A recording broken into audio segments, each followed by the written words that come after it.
sua pergunta. O pastor responde. Pela internet, João Pedro nos pergunta: se Deus nos ama tanto e quer que estejamos com Ele, por que Ele colocaria nossas almas em risco ao deixar a difusão de sua palavra a cargo de mentirosos, aproveitadores? Um pai amoroso deixaria seus filhos à mercê de mestres mal intencionados se soubesse o caráter deles? A sua pergunta é uma pergunta brava, porque você faz um silogismo. O que é silogismo? Você põe premissas que não são verdadeiras e você busca uma resposta verdadeira dentro de premissas falsas. Primeiro, que o pai, ele não entrega os seus filhos para aceitar a difusão da palavra através de mentirosos, aproveitadores. Não. Ele pede que você ouça a palavra dele através de verdadeiros pastores. De verdadeiros pastores. Se você vai aos pastores falsos, aos mentirosos, aos aproveitadores, é porque você quer. É dentro do seu livre-arbítrio. É dentro da sua escolha. Agora presta atenção uma coisa. Vamos analisar uma coisa muito importante. Tem muito mentiroso, tem muito aproveitador, tem muito safado, que no entanto, prega a palavra de Deus com verdade. Prega a palavra de Deus com verdade. Ele não mente na palavra de Deus, presta atenção. Ele não mente na palavra de Deus. Tem muito pastor tremendamente aproveitador, desonesto, que prega a palavra de Deus de verdade. Prega a palavra de Deus de verdade. Mas é falso no dinheiro, é falso na sua conduta com a sua mulher, é falso na sua conduta com os filhos, é mentiroso, é aproveitador, é daqueles que diz: faz o que eu mando, mas não faço o que eu faço. Agora, essa oportunidade eu não posso perder. A Igreja Católica, demonstrando que seus sacerdotes e seus pastores não são falsos, não são mentirosos, como eles querem fazer crer os evangélicos. No entanto, esses sacerdotes, esses bispos, esses cardeais, esses papas pregam mentiras. Pregam mentiras. Agora eu te pergunto, qual é pior? Aquele que prega a verdade, mas é sacana e safado e ordinário? Ou aquele que diz que é honesto, certo, mas prega mentira? Olha a escolha que nós temos que fazer. Olha a escolha que nós temos que fazer, né? Aproveitadores, mentirosos, o que mais que eu falo aqui?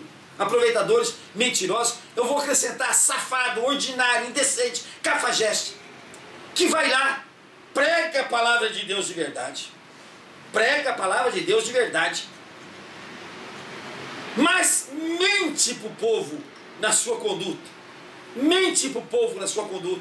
Pelo amor de Deus, vocês depositem o dinheiro no banco, porque se vocês não depositarem, eu vou sair da televisão, eu vou sair do rádio.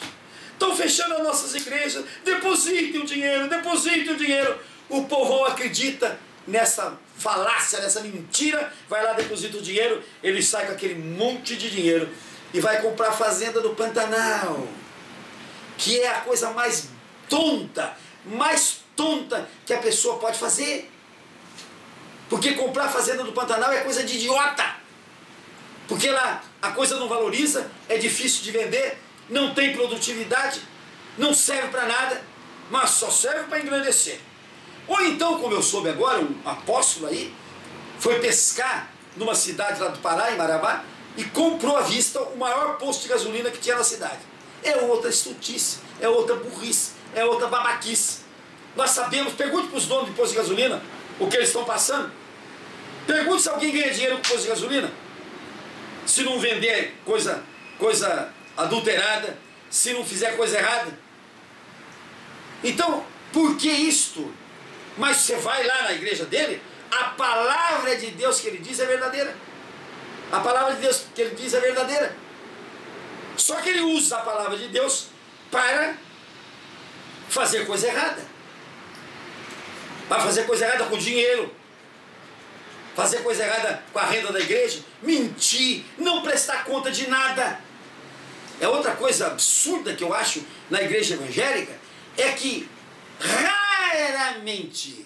raramente você encontra uma prestação de contas na porta da igreja para quem quiser ler. Na igreja católica também não tem. Mas os templos tinham de ter uma prestação de contas do mês anterior na porta da igreja, para todo mundo ver o que entrou, quanto entrou, para onde foi o dinheiro, quem foi que gastou, por que gastou. Mas a mentira, o aproveitamento, é coisa do Satanás, é coisa do cão. E o Satanás é tão sábio que manda o tal do bispo, do apóstolo, do pastor, falar a palavra de Deus de verdade, mas depois aproveita, rouba a igreja. E preste atenção, uma coisa que fica bem séria. Deus chama os que não pagam o dízimo de ladrões. Deus diz assim: você que não paga o dízimo, você é ladrão. E a pessoa pergunta: mas ladrão do que se eu não roubo nada? Nos dízimos e nas ofertas. Você deixa de dar o dízimo, você deixa de dar a oferta, você é ladrão perante Deus. Leia Malaquias 3. Agora eu pergunto: que nome nós vamos dar àqueles que roubam o dízimo e a oferta daqueles que depositam segundo a lei de Deus? Olha só, se Deus chama de ladrão aquele que não paga o dízimo e a oferta, como é que nós vamos chamar aquele que pega o dízimo e a oferta e rouba, e leva embora, e mente para o povo, e se aproveita? Gente, uma coisa nós temos que ficar certos: a justiça de Deus, ela pode tardar, mas não vai falhar. Deus tem a hora certa dele para fazer o castigo. Nós gostaríamos que Deus fizesse o castigo assim: na hora que a pessoa botasse a mão no cofre da igreja, só um anjo vinha e cortava a mão dele. Nós íamos ver que muito roubo não ia ser feito. Mas como Deus não faz isso, a prestação de contas é posteriormente, a prestação de contas é depois, porque Deus quer, sabe o que Deus quer? Deus quer que seja tocado o apóstolo, o pastor, o bispo que roubou a igreja, que ele se arrependa e devolva. Olha, essa fazenda aqui que eu comprei com o dinheiro de vocês, não é para mim, é da igreja, fica aí para vocês. Olha, esse carro que eu comprei, que eu não precisava, um carro muito valoroso, está aqui, o dinheiro da igreja está aqui, né? O posto de gasolina que eu comprei com o dinheiro da igreja está aqui de volta, entrega para a igreja. Deus está esperando isso, porque para Deus é muito mais importante a salvação dessa alma, desse pastor corrupto, desse pastor mentiroso, desse pastor aproveitador, do que o corte da mão dele, que Deus podia cortar, né? Porque o corte da outra mão, e se fosse fazer uma vez aqui, cortava um, aqui, cortava a outra mão, pronto, parava de roubar na certa. Mas Deus não quer isso, Deus quer a conversão dele. Deus quer a conversão dele. Deus quer que ele venha de livre e espontânea vontade para não roubar mais a palavra de Deus, para não se aproveitar mais da palavra de Deus. Aí eu deixo essa pergunta no ar: qual que é pior? Aquele que prega a palavra de Deus de verdade e é safado, ordinário, indecente na sua conduta, na sua vida? Ou aquele que se diz que não é aproveitador, que não é sacana, que não é safado, mas prega mentira? Você escolhe aí com quem você fica. Agora você pergunta assim: um pai amoroso deixaria seus filhos à mercê de mestres mal intencionados? O pai amoroso não deixa seus filhos à mercê deles, não. O pai amoroso tem a palavra dele aqui e pede para todo mundo ler, e pede para todo mundo estudar, e pede para todo mundo estar com isso na mão. Porque aquele que está estudando está aqui, aquele que está com a Bíblia na mão, ele não vai atrás daquele mal intencionado, não. Ele não fica à mercê do mal intencionado. Ele não fica à mercê do mal intencionado. Eu passei, meu amigo, 62 anos, presta atenção, eu passei 62 anos na mão de aproveitadores mal intencionados que queriam apenas que eu me iludisse, que queriam me levar para o inferno através da idolatria e através da necromancia. Mas no momento em que eu percebi que isso aqui era a palavra de Deus, eu fui estudar, fui ler. Passei 5 anos estudando isso aqui e vendo as mentiras, vendo os enganos que a Igreja Católica pregava para mim, larguei, saí de lá, pronto, não precisei ficar lá. E hoje eu vou numa igreja evangélica e vou lá e vejo que o pastor está pregando a palavra de Deus de verdade, eu escuto. Se ele estiver pregando mentira, eu saio.